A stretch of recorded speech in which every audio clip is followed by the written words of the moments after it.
জাবের রাদিয়াল্লাহু তাআলা বলছেন, তুমি কুমারী মেয়ে কেন বিবাহ করলে না? তুমি তার সাথে খেলতো, তোমার সাথে খেলতো। এখন জাবের যেটা উত্তর দিচ্ছেন সেটা জরুরি কথা। বলছেন, আল্লাহর নবী, আমার বাপ উহুদের যুদ্ধে শহীদ হয়েছেন 6জন মেয়ে রেখে। আমার 6টা বোন আছে। আমার বোনদের বয়সের মেয়েকে আমি বিবাহ করতে চাইনি 4টা কারণে। আমার বোনদের বয়সের মেয়েকে আমি বিবাহ করতে চাইনি 4টা কারণে। এক, লেতুয়াদ্দেবাহুন না, আমার স্ত্রী যেন আমার বোনদেরকে শিষ্টাচার দিতে পারে। মাথায় কাপড় না দিয়ে থাকা কি শিষ্টাচার? নগ্ন পোশাকে ঘোরা কি শিষ্টাচার? ঢং ঢং করে মেয়ে হাটে বাজারে চলে যাবে জিনিস কিনতে, এটা কি শিষ্টাচার? তাহলে বুঝতে হবে তার মা নেই, আর না হলে তার মা শিষ্টাচার জানে না। আমার বোনদেরকে যেন শিষ্টাচার শিখিয়ে দিতে পারে, এই জন্য তালাকপ্রাপ্ত মেয়েকে বিবাহ করেছি। জান্নাত যাওয়ার ব্যাপারে পৃথিবীর ইতিহাসে বুখারী মুসলিমের হাদিস যেভাবে প্রমাণ করে, তাতে খাদিজার চেয়ে সম্মানী মানুষ মহিলা হিসেবে পৃথিবীতে কেউ নেই। মারিয়াম অনেক দামি, এরপরও খাদিজার পরে যেতে হবে। আসিয়া অনেক দামি, ফেরাউনের স্ত্রী, এরপরও খাদিজার পিছনে যেতে হবে। আয়েশা রাদিয়াল্লাহু তাআলা আনহা অনেক দামি, এরপরও খাদিজার পিছনে যেতে হবে। মারিয়াম দামি মানে কি? মারিয়াম অনেক দামি মহিলা। তার খালু জাকারিয়া মারিয়ামের ঘরে গেছেন, তো মারিয়ামের ঘরে দেখছেন অসময়ের ফল। তখন জিজ্ঞাসা করছেন খালুতে যে, কি খবর মারিয়াম, এই সময়ে তোমার কাছে ফল মানে অসময়ের ফল? বলছে, হাজা মিন ইনদিল্লাহ। খালু, এগুলো আল্লাহর পক্ষ থেকে। মানে মারিয়ামকে দুনিয়ার খাওয়া লাগে না, ওখান থেকে খাওয়ার চলে আসে। তাহলে এই কোনো দামের হিসাব নিকাশ থাকলো কত উপরে। তো জাবের রাদিয়াল্লাহু তাআলা বলছেন, তুমি কুমারী মেয়ে কেন বিবাহ করলে না? তুমি তার সাথে খেলতো, তোমার সাথে খেলতো। এখন জাবের যেটা উত্তর দিচ্ছেন সেটা জরুরি কথা। বলছেন, আল্লাহর নবী, আমার বাপ উহুদের যুদ্ধে শহীদ হয়েছেন 6জন মেয়ে রেখে। আমার 6টা বোন আছে। আমার বোনদের বয়সের মেয়েকে আমি বিবাহ করতে চাইনি 4টা কারণে। আমার বোনদের বয়সের মেয়েকে আমি বিবাহ করতে চাইনি 4টা কারণে। এক, লেতুয়াদ্দেবাহুন না, আমার স্ত্রী যেন আমার বোনদেরকে শিষ্টাচার দিতে পারে। মাথায় কাপড় না দিয়ে থাকা কি শিষ্টাচার? নগ্ন পোশাকে ঘোরা কি শিষ্টাচার? ঢং ঢং করে মেয়ে হাটে বাজারে চলে যাবে জিনিস কিনতে, এটা কি শিষ্টাচার? তাহলে বুঝতে হবে তার মা নেই, আর না হলে তার মা শিষ্টাচার জানে না। আমার বোনদেরকে যেন শিষ্টাচার শিখিয়ে দিতে পারে, এই জন্য তালাকপ্রাপ্ত মেয়েকে বিবাহ করেছি। 2, তুয়াল্লিমুহুন না, আমার স্ত্রী যেন আমার বোনদেরকে বিদ্যা শিক্ষা দিতে পারে। জোহরের সলাত, আসরের সলাত, মাগরিবের সলাত, পেশাব পায়খানার দোয়া, ঘুমানোর দোয়া, বাড়িতে ঢোকার জন্য সালাম, বের হওয়ার জন্য সালাম, প্রত্যেকটা নিয়ম কানুন শরীয়তের জন্য আমার স্ত্রী আমার বোনদেরকে শিখিয়ে দিতে পারে, সেই জন্য আমি তালাকপ্রাপ্ত মেয়ে বিবাহ করেছি। 3, অতুরাজ্জালহুন না, আমার স্ত্রী যেমন আমার বোনদের মাথার চুল চিরুনি করে দিতে পারে। 4, অতাকুমা আলাইহিন না, আমার স্ত্রী যেন আমার বোনদের উপরে প্রস্তুত থাকতে পারে। আমার স্ত্রী আমার বোনদের জন্য পাহারাদার।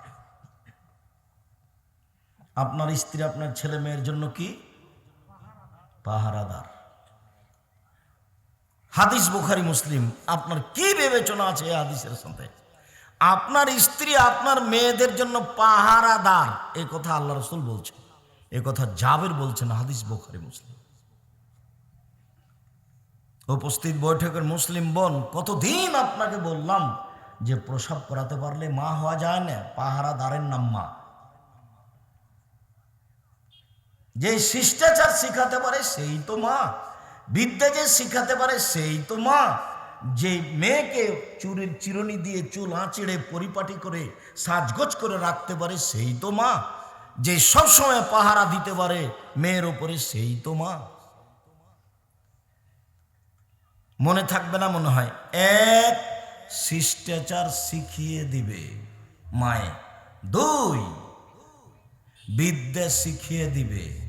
তিন, মাথার চুল চিরুনি করে দিবে। চার, সবসময় পাহারা দিবে। মনে থাকবে না মনে হয়? মুসলমানের উপরে মুসলমানের হক 6টি। এক, ইয়াউদ হয়ে যা মারি যা, অসুস্থ হলে দেখতে যেতে হবে। আপনি এটা আমার কাছে পান। আল্লাহ আমার আপনার প্রতি দয়া করেছেন সেটা ভিন্ন। কি দয়া করেছেন? আপনি যদি সকালে আমাকে দেখতে আসেন তাহলে সন্ধ্যা পর্যন্ত 70,000 ফেরেশতা আপনার জন্য ক্ষমা চাইবে। কিন্তু আপনি আমাকে দেখতে আসতে বাধ্য। এখন তো মানুষ দেখতে যায় বেটি অসুখ হলে, বৌমা অসুখ হলে, আত্মীয় স্বজন। এখন মানুষ দেখতে যায় দলীয় মানুষ অসুস্থ হলে। আর দলের বিরোধী কেউ যদি অসুস্থ হয়ে যায়, ঠিক আছে ঠিক আছে ঠিক আছে। এই জন্য দল সংগঠন করিয়েন না, অযথা দুনিয়াতে জাহান্নাম কেনার প্রয়োজন নেই। 5 ওয়াক্ত সলাতের কথা বলেছি আপনাকে আমি, আর হালাল রুজি উপার্জন করতে বলেছি, কোরআন তেলাওয়াত করতে বলেছি। আড্ডা পিটিয়েন না, মানুষের বিরুদ্ধে যেতে হবে না। মানুষের বিরুদ্ধে গিয়ে কোনো লাভ নাই। মানুষ যদি বিরোধিতা করে মানুষ কিছু করতে পারত তাহলে জামিয়া সালাফিয়াকে মানুষ এভাবে এভাবে ফোন দিয়ে উড়িয়ে দিত, কিন্তু সেটা সম্ভব নয়। 26 বিঘা জমির উপরে জামিয়া সালাফিয়া ডাঙ্গিপাড়া অবস্থান করে। রূপগঞ্জ নারায়ণগঞ্জ জামিয়া সালাফে 51 বিঘা জমির উপরে অবস্থান করে।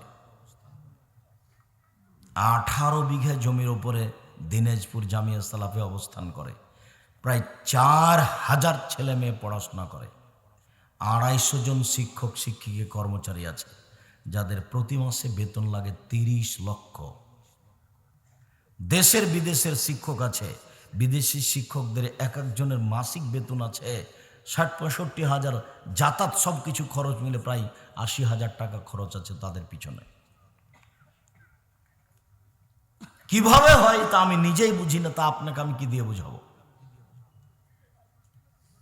আমি আপনাকে দোয়া করতে বলেছি যে জামিয়া সালাফিকে কবুল করো, এছাড়া আমি আপনার কাছে জোরালো কোনো দাবি রাখি। আমি শেষে বলেছি পতিতালয়ের মহিলা যদি কুকুরকে পানি পান করে জান্নাত পেতে পারে, তাহলে জামিয়া সালাফিয়াতে যদি মানুষ 10 টাকা দান করে তাহলে জান্নাত পাবে ইনশাআল্লাহ। এদেশের সেটাই জামিয়া সালাফিয়া, যেখানে কোনো দল নেই, যেখানে কোনো শিখ নাই, যেখানে কোনো বিদাত নাই, যেখানে গেলে কাউকে নামানো লাগে না, কাউকে উঠানো লাগে না, কারো বদনাম করা লাগে না, কাউকে এভাবে উঁচু করা লাগে না, কাউকে এভাবে নিচু করা লাগে না। আপনি যান জামিয়া সালাফিতে বক্তব্য দিন, একবার আমার নাম নেওয়া লাগবে না। আপনি গেছেন, মানুষকে হেদায়েতি কথা বলবেন, সালাম দিয়ে চলে আসবেন। 22-23 ডিসেম্বর যাবেন জামিয়া সালাফের ডাঙ্গিপাড়া পবা রাজশাহী। 22-23 ডিসেম্বর দেশ বিদেশের যারা শীর্ষস্থানীয় বড় বড় আলেম তারাই থাকবে। কণ্ঠের ঢং দেখিয়ে আপনাকে পরিবর্তন করতে আমি কোনোদিন চাইনি, প্রতিষ্ঠান দিয়েও চাই না। আমার দাবি মুখে কলমে মিডিয়া আমি দিন প্রচার করব। মিডিয়া দেখতে পাচ্ছেন, মিডিয়াতে কথা বলছি, কলম মাসিকা লিতে পত্রিকা বই পুস্তক, আর এই যে মুখে বলছি। সম্মানিত দিনী ভাই বোন, অসুস্থ হলে দেখতে যাবেন। 2, ইয়াসাদ ওই যে মাতা, কেউ মারা গেলে তার জানাজায় যাবেন। জানাজায় গিয়ে যদি মাটি দেওয়া পর্যন্ত থাকেন তাহলে 2 কেরাত নেকি হবে। আর জানাজা পড়েই যদি চলে আসেন তাহলে 1 কেরাত নেকি হবে। 1 কেরাত সমান হল ওহুদ পাহাড়ের সমান। ওহুদ পাহাড় হলো 4 কিলোমিটার প্রশস্ত, 8 কিলোমিটার লম্বা। নিচে কত আছে তা মানুষ জানে না। তাহলে আমি জানাজায় গেলে কত নেকি পেলাম এটাও হিসাবের বাইরে চলে গেল। এটা আল্লাহর দয়া, কিন্তু আমাকে যেতে হবে, এটা বাধ্য। মাইকিং করা হারাম। অমুক ব্যক্তি তার নিজ বাসভবনে রাত 3টার সময় ইন্তেকাল করিয়েছে, তার জানাজা বিকাল 3টায় অনুষ্ঠিত হইবে, আপনারা দলে দলে উপস্থিত হইয়া সব শিষ্য হবের ভাগিদারে না, একবারে নগদ মিথ্যা কথা। জাহেলিয়াতের যুগে চিৎকার করে মানুষের মরণের খবর বলা হতো, সেই জন্য আল্লাহ রাসূল এটা নাকচ করে দিয়েছেন। জাহেলিয়াত, মানুষ মারা গেলে জানাজায় যেতে হবে। 3 ইজুবে যা দাওয়া, মানুষ দাওয়াত দিলে দাওয়াত খেতে যেতে হবে, এটা একটা জরুরি অংশ। দাওয়াত দিয়েছে, চলেন দাওয়াত খেতে যাই। দাওয়াত খেতে গিয়ে যদি দেখেন শিরক বেদাত হচ্ছে, বাজনা গান চলছে, তাহলে ফিরে আসতে হবে, ফিরে আসাও জরুরি। রাসূল সাল্লাল্লাহু আলাইহি সাল্লামের বাড়ি থেকে জিবরাইল ফিরে গেছেন, ভুলে গেলেন। ওই যে একদিন আল্লাহ নবী সকালে খুব চিন্তিত হয়ে বসে আছে, তো উম্মু সালমা বলছেন রাদিয়াল্লাহু তাআলা, আচ্ছা আল্লাহ নবী আপনি চিন্তিত কেন, ঘটনা কি? আরে জিবরাইল তো রাতে আমার কাছে আসতে চেয়েছিলেন, তিনি আসলেন না, কি যে হলো আমি বুঝতে পারলাম না, কেন আসলেন না, তাই আমি খুব চিন্তিত, কি হলো? তো এখন উঠেই তার চোখের নিচে একটা কুকুরের বাচ্চা ছিল, তিনি কুকুরের বাচ্চাটাকে বাইরে করে ফেলে দিলেন, দিয়ে ওখানে নিজে হাতে পানি ছিটিয়ে দিলেন, জিবরাইল চলে এসেছে। তো আল্লাহ নবী বললেন, আপনি যে আমার সাথে ওয়াদা করেছিলেন রাতে আসবেন, আসেন নিজে। তখন জিবরাইল বলছেন যে আমি এসেছিলাম, তো আমি এসে ঘুরে গেছি, আপনার চোখের নিচে কুকুরের বাচ্চা ছিল, সেই জন্য আমি ঘুরে চলে গেছি। যেই ঘরে কুকুর থাকে, ছবি মূর্তি থাকে, আমরা সেই ঘরে প্রবেশ করি না। আর আপনি আপনার বাপের ছবিটাকে কত সুন্দর করে সাজিয়ে রেখেছেন, সুন্দর করে বেঁধেছেন, বাপের জন্য দোয়া করেন। একবার দোয়া জানেন? এই ছেলে, দোয়া জানো? আল্লাহুম্মা গফির লি আবি ওয়ারফা দারজাতাহু বিল মাহদিন ওয়াফসালাহু ফি কবরি ওয়া নাব্বির লাহু ফিহি। আল্লাহ তুমি আমার বাপকে ক্ষমা করো, তাকে উচ্চ মর্যাদা দান করো, তুমি তার কবরকে প্রশস্ত করো, তুমি তার কবরকে আলোকিত করো। এটা বেটার দোয়া বাপের জন্য। কিছুই যদি না পারেন তো রব্বির হামহুমা কামা রাব্বায়ানি সাগীরা, এটা তো পারেন। এটাও বলার জন্য একটা পরামর্শ দেওয়া আছে, সালাতে সালাম ফিরার পূর্বে। পরামর্শ মনে নাই মনে হয়, কিন্তু আমল করতে পারি না, মাঝে ভুলেই যাই। অনেকেই পারেন, তা দেখা যাচ্ছে, তা আসলে মনে থাকে না, যার জন্য 2 রাকাত সালাত আদায় করে আবার বলেছি যে আল্লাহকে একটু বলেন আমার যেন এটা মনে থাকে। আমলের কিছু অংশ সবাই জানে, কিন্তু বাস্তবায়ন করতে পারে না। পেশাব করে উঠে এসে ওরে পেশাব করতে বসেছিলাম, দোয়া তো পড়িনি। পেশাব পায়খানা খরচ করে, পানি খরচ করার পরে এসে দেখছে তো আমি তো দোয়া পড়িনি, তখনই পড়ে নিয়েন, উঠে চলে এসেছেন। তবু মানে অভ্যাসে তাকে আনতেই হবে, অভ্যাস আদাত জরুরি। বিছানায় শুয়ে ঘুমিয়ে গেছেন, দোয়া পড়েননি, ছোট্ট দোয়াটা পড়ার জন্য অনুরোধ জানিয়েছে, ডান কাতে আল্লাহুম্মা বিসমিকা মুতাওয়াই। আর অনেক বড়টা পড়তে বলেছি, আল্লাহুম্মা আসলামতু নাফসি ইলাইকা ওয়াজ্জাহাতু ওয়াজহি ইলাইকা ওয়া ফাওয়াজতু আমরি ইলাইকা ওয়ালজাতু জাহরি ইলাইকা রাগবাতু রাহবাতান ইলাইকা লা মালজা ওয়া লা মানজা মিনকা ইল্লা ইলাইকা আমানতু বিকিতাবিকা আল্লাযী আনজালতা ওয়া নাবিয়্যিকা আল্লাযী আরসালতা। বুখারী মুসলিম। এই দোয়া পড়ে আল্লাহ রাসূল নিয়মিত ডান কাতে ঘুমাতেন। আব্দুর হিসেবটা লম্বা হয়ে গেল, তো কি করব? তো আয়াতুল কুরসি পড়েন, তাহলে এটাও বড়। কি করব? তাহলে সূরা বাকারার শেষ 2 আয়াত পড়েন, তো এটাও বড়। তাহলে ছোটতে ফিরে আসেন, আল্লাহুম্মা বিসমিকা মুতাওয়াহিয়া, তোমার নামে মরছি, তোমার নামে জীবিত হব, তোমার নামে মারা যাচ্ছে, তোমার নামে জীবিত হব। ঘুম হলো মরণ, ঘুম হলো মরণ, এ কথা বলে শুইতে হবে, খুব খেয়াল করে থাকতে হবে। সম্মানিত দিনী ভাই বোন, দাওয়াত খেতে যেতে হবে, এটা জরুরি। দাওয়াত খেতে গিয়ে যদি দেখা যায় যে বিবাহের বাড়িতে খুব ছবি হচ্ছে, গীত গান চলছে, তাহলে ফিরে আসতে হবে। রাসূল সাল্লাল্লাহু আলাইহি ওয়াসাল্লাম ফিরে এসেছেন ফাতেমার বাড়ি থেকে, মেয়ের বাড়িতে গেছেন খেতে, দেখছেন ছবি ছিল, নকশা করা চাদর ছিল, ফিরে চলে এসেছে। বাপ মুহাম্মদ সাল্লাল্লাহু আলাইহি ওয়াসাল্লাম বাড়ি থেকে ফিরে চলে এসেছেন, মুহাম্মদ সাল্লাল্লাহু আলাইহি ওয়াসাল্লামের বাড়ি থেকে জিবরাইল ফিরে গেছে। উমর অমুসলিমদের বাড়িতে দাওয়াত খেতে যাননি, আর তোমাদের বাড়িতে দাওয়াত খেতে যাব না, আমাকে সম্মান দিয়ে দাওয়াত দিয়েছো বটে, তো তোমাদের ঘরে মূর্তি থাকে, এই জন্য আমি তোমাদের বাড়িতে দাওয়াত খেতে যাব না। কে বড় ক্ষতিগ্রস্ত, বইটা আপনাকে আমি পড়তে বলেছিলাম, খুব মন কষাকষি করে দিন কাটান নাকি? তা আশা দেখে তো মনে হয় যে মন কষাকষি নেই, তো বই নাই কেন বাড়িতে? কিনেছিলাম, ওটা কে যে নিয়ে গেছে, আবার কিনবেন। কে বড় ক্ষতিগ্রস্ত, কে বড় লাভবান? আদর্শ পরিবার, আদর্শ নারী, বক্তা শ্রোতার পরিচয়, তাফসীর কি মিথ্যা হতে পারে? মরণ একদিন আসবে, উপদেশ সলাতের উপরে, হজ, তারপর পোশাক, এগুলো তো আমি আমার জন্য লিখলাম না, আপনার জন্য। মুকসিদুল মুমিন বই কেন কিনে রেখেছেন? সম্মানিত দিনী ভাই বোন, রাসূল সাল্লাল্লাহু আলাইহি ওয়াসাল্লাম বললেন, ও ইসাল্লামু হয়ে জালাকিয়া, সাক্ষাৎ হলে সালাম দিতে হবে। আগে যে সালাম দেয় সে সবচেয়ে ভালো মানুষ, যে পরে সালাম দেয় সে হলো সবচেয়ে খারাপ মানুষ, হলো কৃপণ শয়তান। ও খালি দেখে ও দিচ্ছে কিনা, ছাত্রটা দিচ্ছে কিনা, ও তো গরিব মানুষ, সালাম দিচ্ছে কিনা, দেয়নি তো চলে গেছে দুজনই, ওইদিকে চলে গেছে, এদিকে সালামই হয়নি।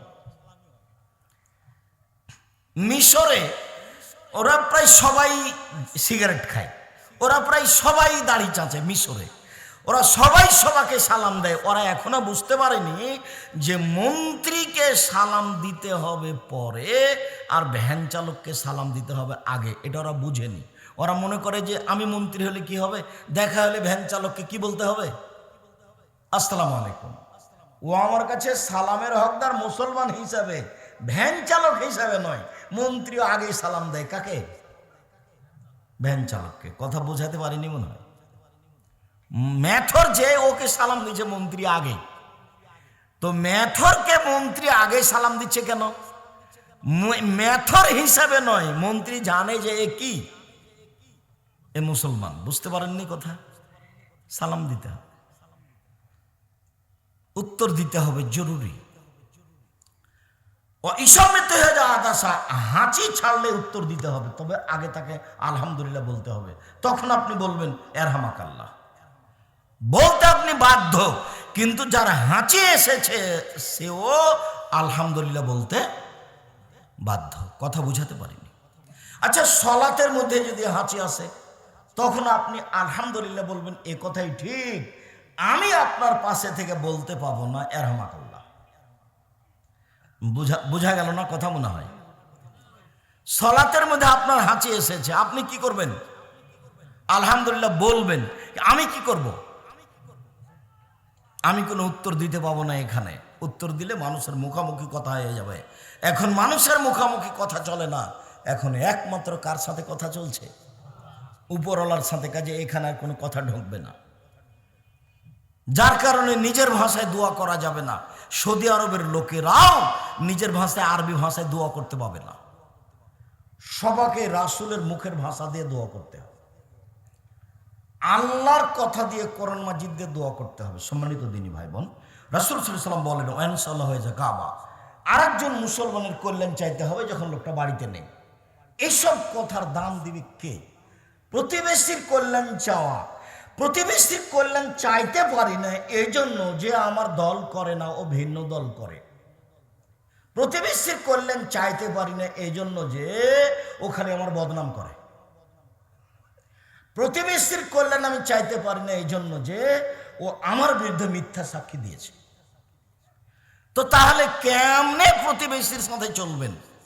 আল্লাহ রাসূল বলছেন, সূরা গাবা, যখন প্রতিবেশী থাকবে না তখন তার জন্য কল্যাণের দোয়া করতে হবে। সম্মানিত দিনী ভাই বোন, আব্দুল্লাহ ইবনে আব্বাস রাদিয়াল্লাহু তাআলা আনহু বলেন, দেখালেন নবী সাল্লাল্লাহু আলাইহি ওয়াসাল্লাম একজন পল্লীর বেদুইন মানুষের সাথে দেখতে গেলেন। আল্লাহর নবী এউদহু, তাকে দেখতে গেলেন অসুস্থ। আল্লাহর নবী গরিব থেকে গরিব, মেথর থেকে মুচি, মুচি থেকে মেথর, এরকম লোকের বাড়িতে যেতেন। এটা তার নিয়মিত চরিত্র ছিল, এবং তার বাড়িতে গিয়ে খেতেন মুহাম্মদ সাল্লাল্লাহু আলাইহি সাল্লাম নিজে। তো যখনই তিনি কোনো মানুষকে, অসুস্থ মানুষকে দেখতে যেতেন, তখন তিনি গায়ে হাত দিয়ে বলতেন, লাবাস লাবাস তাহুরুন ইনশাআল্লাহ, কোনো সমস্যা নেই, ভালো হয়ে যাবে ইনশাআল্লাহ। এটা হলো প্রথম কথা। এক কথা থেকে অনেক বড় করে দেবেন। ডাক্তার তো আর জানে না এই কথা বলতে, ওর তো শুধু খালি প্রেসক্রিপশন লিখলে 1000, তারপরে চিকিৎসা থাক, পরে চিকিৎসা। আর ওই ওষুধ লিখে দিবেন যে ওষুধের সাথে তার কোম্পানির সম্পর্ক আছে। মানে ও জাহান্নামে চলে গেছে, ঢোকেনি কেন? মরেনি এই জন্য। সব জায়গায় তার প্রতারণা, লিখা থেকে প্রতারণা, পড়া থেকে প্রতারণা, ওষুধ থেকে প্রতারণা। যে রোগী কি হলো তার সাথে তার চিন্তা নেই, শুধু টাকা। এই পড়া পড়তে হবে না, এই পড়া আমি পড়তে নিষেধ করিনি, তবে এই চরিত্র নিয়ে পড়তে হবে না।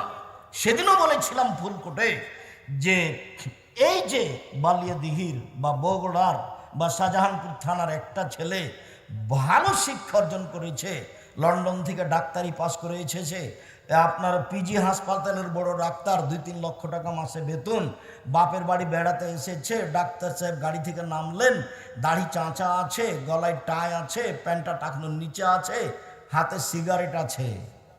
তারপরে বৌমা গাড়ি থেকে নামলো, খালি হালকা হালকা কাপড় আছে। একটু পরে নাতনি গাড়ি থেকে নামলো, গায়ে কাপড় নেই, দেখা গেল গাড়ির পিছন দিকে কুকুর আছে। তো সব মিলে আপনি কি বুঝলেন?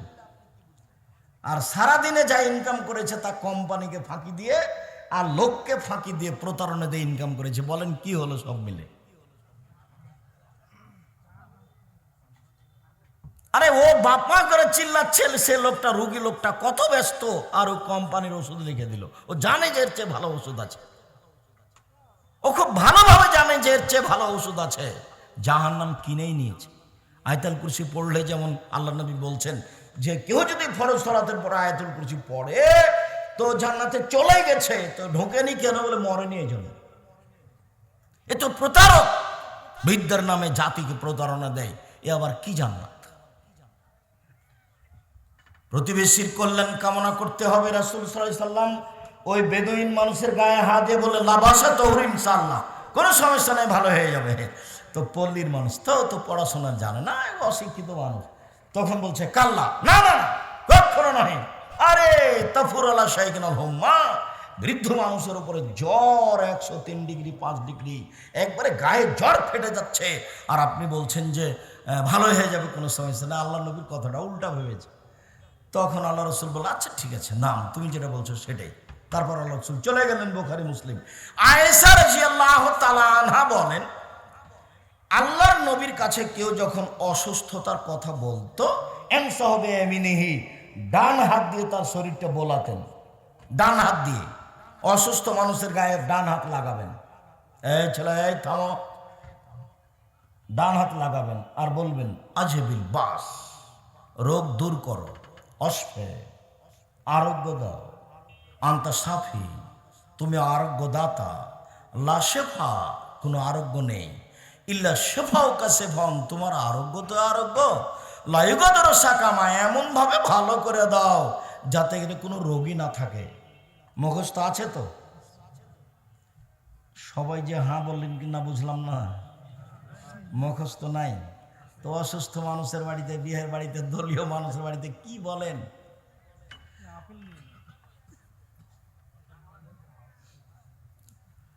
আয়েশা রাদিয়াল্লাহু তাআলা আনহা বলেন, যখনই কোনো মানুষ অসুস্থতার কথা বলতো, আল্লাহ রাসূল আল্লাহ রাসূল আঙ্গুল দিয়ে তার শরীরটা বোলাতেন আর বলতেন বিসমিল্লাহ তুরবাত আরজেনা, আল্লাহর নামে আমাদের জমিনের মাধ্যমে, বেরিকাতে বাজেনা, আমাদের কারো থুথুর মাধ্যমে, লাইশফা শাকিমোনা, আমাদের অসুস্থ ব্যক্তিকে আরোগ্য দেওয়া হোক, বেইজিনে রব্বেনা, আমাদের প্রতিপালকের অনুমতিতে। এই দোয়া পড়তেন। এটাও জানা নাই, আগেরটাও জানা নাই, এটাও জানি না।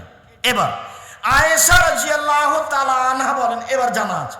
আয়েশা রাদিয়াল্লাহু তাআলা আনহা বলেন, আল্লাহর নবী যখন অসুস্থ হতেন তখন নিজের হাতটা নিজের গায়ে বোলাতেন, নিজের হাতটা নিজের গায়ে বোলাতেন। ও একরবিল মুআব্বেজাতাইনে, ফালাকার নাস পড়তেন।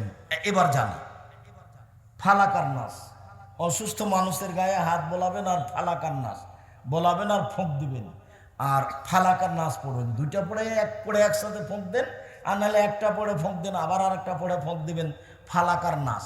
আয়েশা রাদিয়াল্লাহু তাআলা আনহা বলেন, আল্লাহর নবী ওই অসুস্থ হলেন যে অসুস্থ দুনিয়া থেকে বিদায় নিলেন, তখন আমি তার গায়ে ফালাক নাস পড়ে ফোঁক দিছিলাম, তবে আমার হাতটা এভাবে গায়ের উপরে বোলাইনি, আমি তার হাতটাকে তার গায়ের উপরে বোলাচ্ছিলাম। কেন? আমি মনে করছিলাম আমি আয়েশা, আমার হাত চেয়ে রাসূলের হাতটা বেশি দামি। কথা বুঝানো গেল না মনে হয়? বুঝা গেল না সাহেব? বুঝা যায়? মানে আয়েশা ফোঁক দিচ্ছেন রাসূলের গায়ে ফালাক নাস পড়ে, কিন্তু নিজের হাতটা গায়ে বোলাচ্ছে না নবীর গায়ে, রাসূলের হাতটা রাসূলের গায়ে বোলাচ্ছে। বুঝা গেল না মনে হয়? আপনি তো আর এখন আল্লাহ রাসূলের হাত পাবেন না, আপনি নিজের হাত নিজে বোলাবেন তার গায়ে, আর ফালাকার নাস পড়বেন। আয়েশা রাদিয়াল্লাহু তাআলা আনহা বলেন, পরিবারে যে কোনো মানুষ অসুস্থ হলে গায়ে হাত বলিয়ে ফালাক নাস পড়ে পড়ে ফুঁক দিতেন। উসমান ইবনে আস রাদিয়াল্লাহু তাআলা আনহু বলেন, আমি আল্লাহ রাসূলের কাছে খুব অভিযোগ করলাম, আমার শরীরে খুব ব্যথা, প্রচন্ড ব্যথা আমার শরীরে। তখন আল্লাহ রাসূল বলছেন, শোনো শোনো শোনো, এই শোনো, তুমি তোমার যেখানে ব্যথা সেখানে হাতটা রাখো, এভাবে হাতটা রাখো, রেখে বলো বিসমিল্লাহ বিসমিল্লাহ বিসমিল্লাহ 3 বার। এরপরে 7 বার বলো আউযু বিইজ্জাতিল্লাহি ওয়া কুদরাতিহি, আল্লাহর মর্যাদা দিয়ে, আল্লাহর ক্ষমতা দিয়ে এই ব্যথা থেকে আমি আশ্রয় চাচ্ছি।